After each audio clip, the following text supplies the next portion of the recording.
What is going on, Guardians, and welcome back to another Planet Destiny video. This is True Vanguard, and in this vid, we're going to give some insight into how to use the No Land Beyond effectively in the Crucible. There's a lot to cover about this weapon, so we'll waste no time and hop right into reticle placement. Many people are still unaware that No Land shows a small red dot in the iron sights when they are placed in a position where they'll yield a headshot. It's helpful in PvE, but in Crucible it's nearly worthless because of how mobile other players are. What it does do is show us where in the iron sights you ought to focus. Essentially, you want the object of focus to be just above the tip of the triangle in the iron sights, not behind it.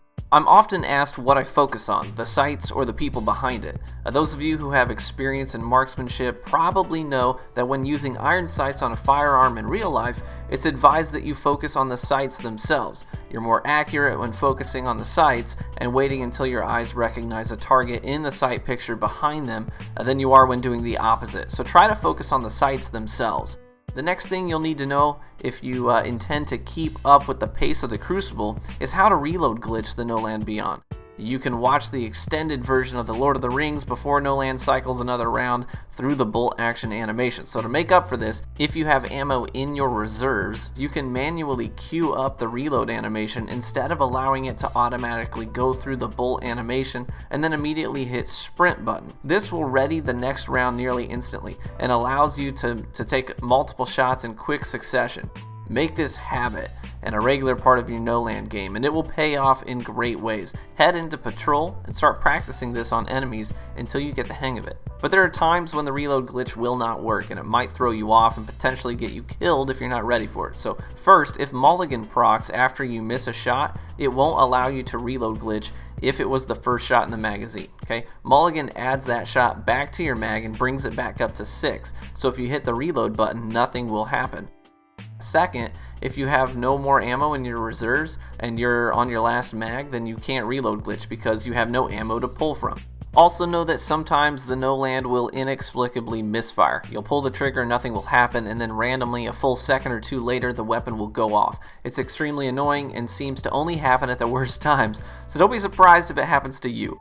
One of the greatest strengths of the No Land Beyond is its ability to fire more accurately than other snipers while under fire. Even though you're being flinched, the weapon can regularly hit some shocking headshots while the sights bounce wildly. Knowing this can help influence your fight or flight reaction. Sometimes it's better to stand and deliver under fire than to descope and run for cover. You may also notice that sometimes there's a headshot damage glitch. It has no effect on the gameplay at all, but looks confusing sometimes.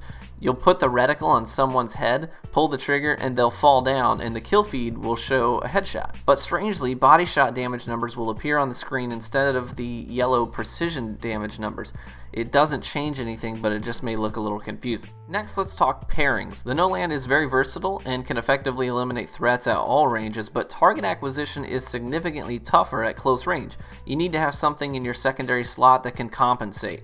It needs to be able to finish people off at medium range if you hit a body shot. It needs to be able to quickly eliminate threats that get too close. Shotguns can be good but struggle in that medium range department. Fusion rifles I think are better, but fusions at mid or close range when you only need to do a little bit of damage after a body shot with No Land can take too long to charge and actually do more damage than you need.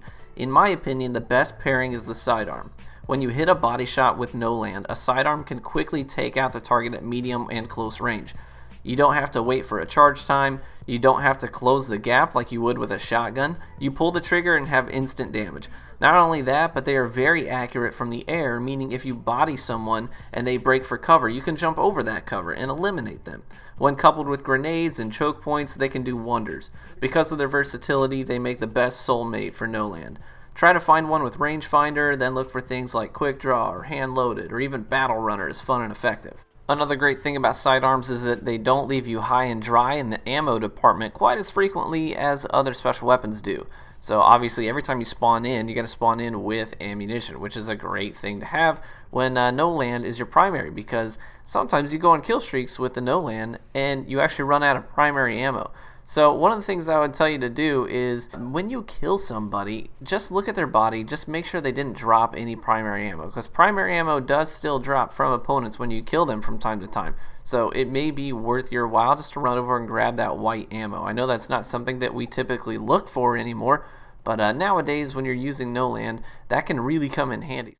I actually think this is a really effective build for the Trials of Osiris because of the capacity that it has at all ranges. No land can help you revive snipe, and on top of that, the sidearm is so great for baiting people into tight bottlenecks and finishing them off quickly. Oftentimes what I'll do is I'll pair my sidearm with grenades. There's so many grenades in the game that are great for bottlenecks. AoE grenades, lightning grenades, scatter grenades, bolt grenades. All these grenades can do just a little bit of damage in a bottleneck where they're hard to avoid, and then you follow it up with a burst from the sidearm, and you can do anywhere between 40 and 50 damage per shot. So you're going to be making pretty short work of these guys.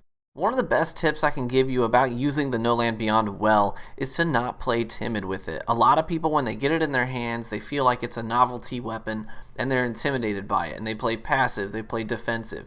But that's going to overlook some of the biggest strengths of the No Land Beyond. Honestly, No Land is really good at medium range, in these ranges where most snipers tend to struggle, especially now that we've got increased zoom on some of the shortest range scopes in the game, and they've increased the amount of time it takes to zoom in. No Land has snapshot right in the skill tree. So you can have that quick scope feel, you can zoom in really quickly, and on top of that, the iron sights are really great at helping you get these quick, snappy body shots, or even if you're lucky, headshots.